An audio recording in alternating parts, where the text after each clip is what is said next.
కేంద్ర మాజీ మంత్రి అరుణ్ జైట్లీ రోజు మధ్యాహ్నం ఢిల్లీలోని ఎయిమ్స్ ఆసుపత్రిలో కన్నుమూసిన సంగతి తెలిసిందే. జైట్లీ పార్థివ దేహాన్ని కైలాష్ కాలనీలో ఉన్న ఆయన నివాసానికి తరలించారు. ప్రజలు, అభిమానుల దర్శనార్థం ఆయన నివాసం వద్ద భౌతిక కాయాన్ని ఉంచనున్నారు. రేపు ఉదయం బీజేపీ ప్రధాన కార్యాలయాన్ని పార్థివ దేహానికి తీసుకువెళ్తారు. ఈ సందర్భంగా పార్టీ శ్రేణులు ఆయనకు ఘన నివాళి అర్పించనున్నారు. అనంతరం అక్కడి నుంచి నిగంబోధ్ ఘాట్కు తీసుకువెళ్తారు. మధ్యాహ్నం 2 గంటల సమయంలో అంత్యక్రియలను నిర్వహించనున్నారు.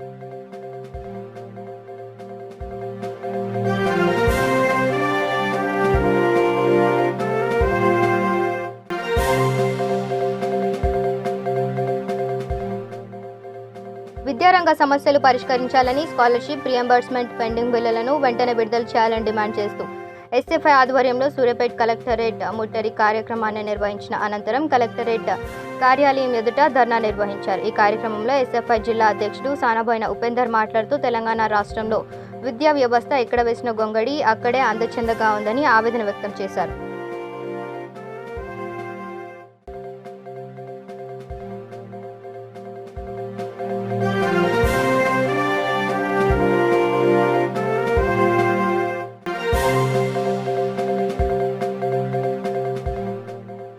నిజామాబాద్ జిల్లా బోధన్ మండలంలోని అందాపూర్ గ్రామంలో కస్తూర్బా గాంధీ విద్యాలయంను ఎంపీపీ బుద్దె సావిత్రి రాజేశ్వర్ ఆకస్మికంగా తనిఖీ నిర్వహించారు.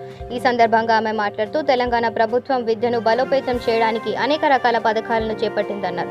మండల స్థాయిలో అవి అమలు అవుతున్నాయా లేదా అనే దానిపై దృష్టి సారించారు. విద్యార్థులు తమకు ఇంగ్లీష్ టీచర్ అందుబాటులో లేరని ఎంపీపీ దృష్టికి తీసుకొచ్చారు.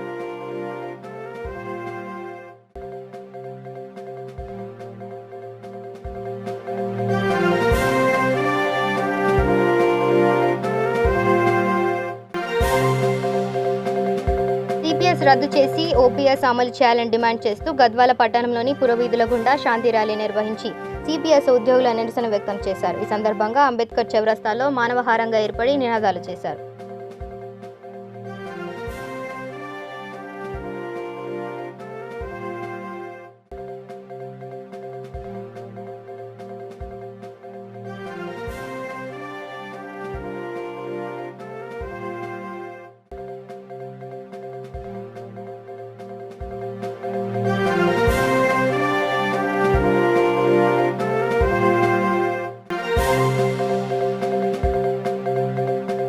సూర్యాపేట జిల్లా కోదాడ నియోజకవర్గంలో సామూహిక శ్రావణమాస వరలక్ష్మీ రథ మహోత్సవం శ్రీ రంగాపురం వాస్తవ్యులు వనపర్తి లక్ష్మీనారాయణ, శిరీష దంపతుల ఆధ్వర్యంలో సామూహిక వరలక్ష్మీ రథం నిర్వహించారు.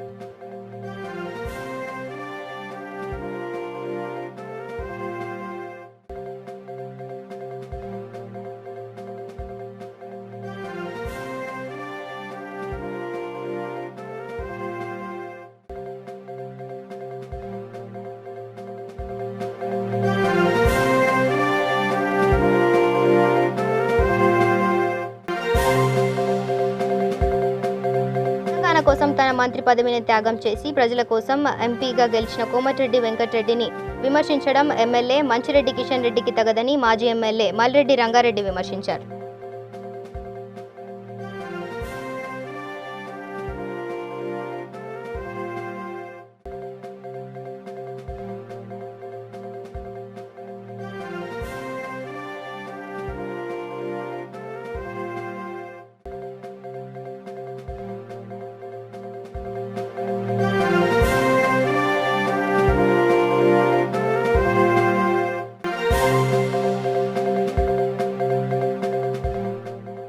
హైదరాబాద్లోని బాలాపూర్ గ్రామంలో పరిశుభ్రతను పట్టించుకునే నాదుడే లేకపోవడంతో మొక్కలు వెలిసి చెత్త పేరుకుపోవడంతో అంటువ్యాధులకు గురి అవుతున్నారు. గ్రామంలో బోర్లు పాడైపోయి పట్టించుకోవడం లేదని ఆవేదన వ్యక్తం చేశారు. వీధి లైట్స్ లేక విష పురుగులు తిరుగుతుండడంతో ప్రజలు భయభ్రాంతులకు గురి అవుతున్నారని ఆవేదన వ్యక్తం చేశారు.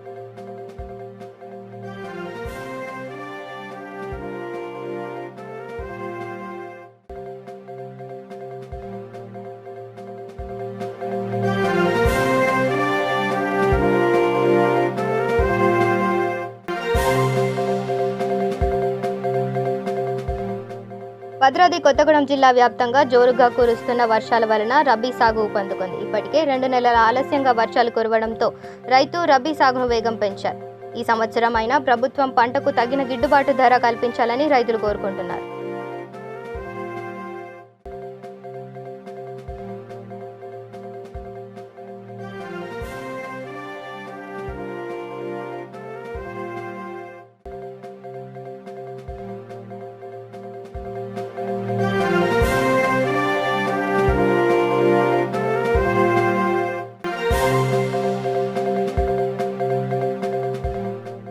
జగిత్యాల జిల్లా మాల్యాల మండల పరిషత్ కార్యాలయంలో కళ్యాణ లక్ష్మి షాదీ ముబారక్ చెక్కులను చొప్పదండి ఎమ్మెల్యే సుంకే రవిశంకర్ 65 మంది లబ్ధిదారులకు 62,59 308 లక్షల చెక్కులను పంపిణీ చేయడం జరిగింది.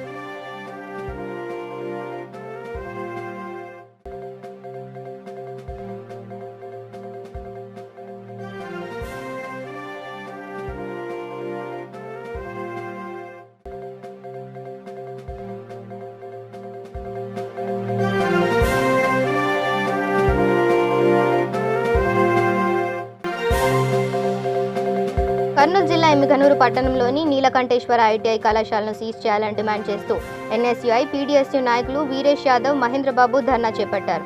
దుస్తులు, స్టేషనరీ ఫీజు పేరుతో అధికంగా వసూలు చేస్తున్నారని కొనియాడారు. ఈ కళాశాలను సమస్యలపై దశల వారీగా ఉద్యమాలు చేస్తామని అన్నారు. జిల్లా అధికారి, జిల్లా కలెక్టర్కు కలిసి ఫిర్యాదు చేస్తామని హెచ్చరించారు.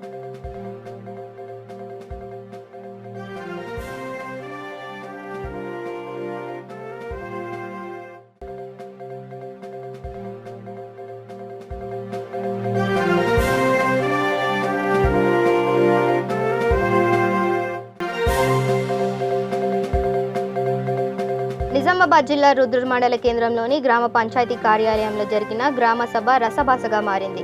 ఏళ్లు గడుస్తున్న గ్రామంలో సమస్యలు ఎక్కడ వేసిన గొంగడి అక్కడే ఉన్న చందంగా ఉన్నాయని, గ్రామంలో నీటి సమస్య తీవ్రంగా ఉందని, ఏళ్ల నుంచి నీటి సమస్య పరిష్కరించాలని కోరుతున్న సర్పంచ్, ఎంపీటీసీ, జెడ్పీటీసీలు పట్టించుకోవడం లేదని అధికారులకు, గ్రామస్తులకు మధ్య వాగ్వివాదం చోటు చేసుకుంది.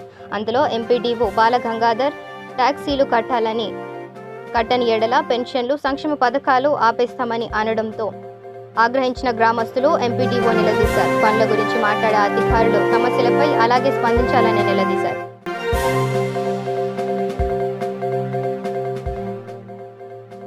నారాయణపేట జిల్లా మరికల్ మండల తహసీల్దార్గా పనిచేస్తున్న తహసీల్దార్ నాగలక్ష్మి మాకొద్దు అంటూ మరికల్ గ్రామ పంచాయతీ కార్యాలయం ఆవరణలో నిర్వహించిన గ్రామ సభలో గ్రామ సర్పంచ్, వార్డు సభ్యుల ఆధ్వర్యంలో తీర్మానం చేశారు. గ్రామ సభను ఉద్దేశించి సర్పంచ్ గోవర్ధన్ మాట్లాడుతూ మండలంలోని వివిధ గ్రామాలలో తహసీల్దార్ నాగలక్ష్మి ఆధ్వర్యంలో గుట్టుగా ఇసుక మోరంలకు డబ్బులు తీసుకుంటున్నారని, అట్టి డబ్బులు తీసుకున్న వారికే అనుమతి ఇస్తున్నారని గ్రామ సభల్లో తెలిపారు.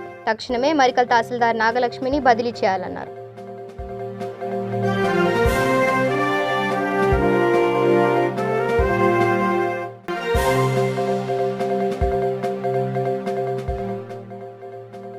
నిజామాబాద్ జిల్లా బోధల్ మండలం సాలూరు గ్రామంలో 57 మంది రైతులకు పట్టేదార్ పాస్ పుస్తకాలు బోధన్ మండల రైతు సమన్వయ సమితి కోఆర్డినేటర్ బుద్దే రాజేశ్వర్, సర్పంచ్ బుయ్యాన్ చంద్రకళ, రాజప్ప, విఆర్ఓ శివకుమార్ అందజేశారు. ఈ సందర్భంగా వారు మాట్లాడుతూ రైతులకు కొత్త పాస్ పుస్తకాలు అందజేయడం జరుగుతుందన్నారు.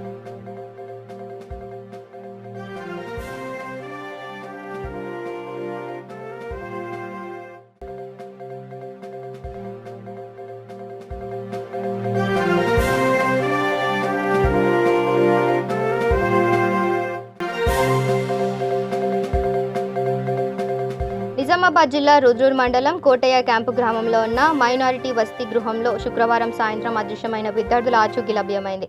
3 ఉపాధ్యాయులు వినోద్, మధు, ప్రవీణ్ అనే విద్యార్థులకు విపరీతంగా కొట్టడం వల్ల భయపడి విద్యార్థులు అక్కడి నుంచి వారి స్వగృహానికి వెళ్లిపోయారు.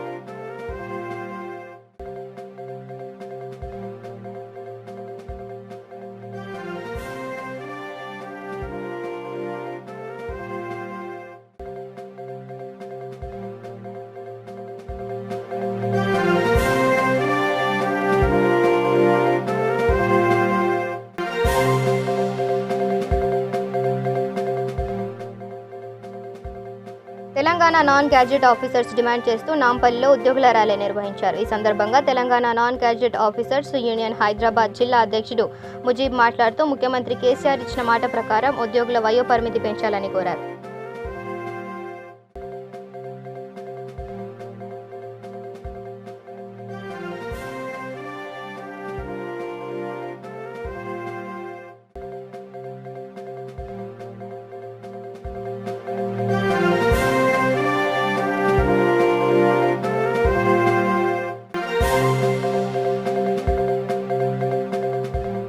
హైదరాబాద్ హిమాయత్ నగర్లోని టీటీడీ కళ్యాణ మండపంలో నిర్వహించిన కళా సిల్క్స్ ఎక్స్పో కార్యక్రమానికి హిమాయత్ నగర్ కార్పొరేటర్ హేమలత యాదవ్ పాల్గొన్నారు. ఈ సందర్భంగా ఆమె మాట్లాడుతూ చేనేత వస్త్ర ప్రియులకు మంచి వేదిక కళా సిల్క్స్ ఎక్స్పో అని హిమాయత్ నగర్ కార్పొరేటర్ హేమలత యాదవ్ అన్నారు.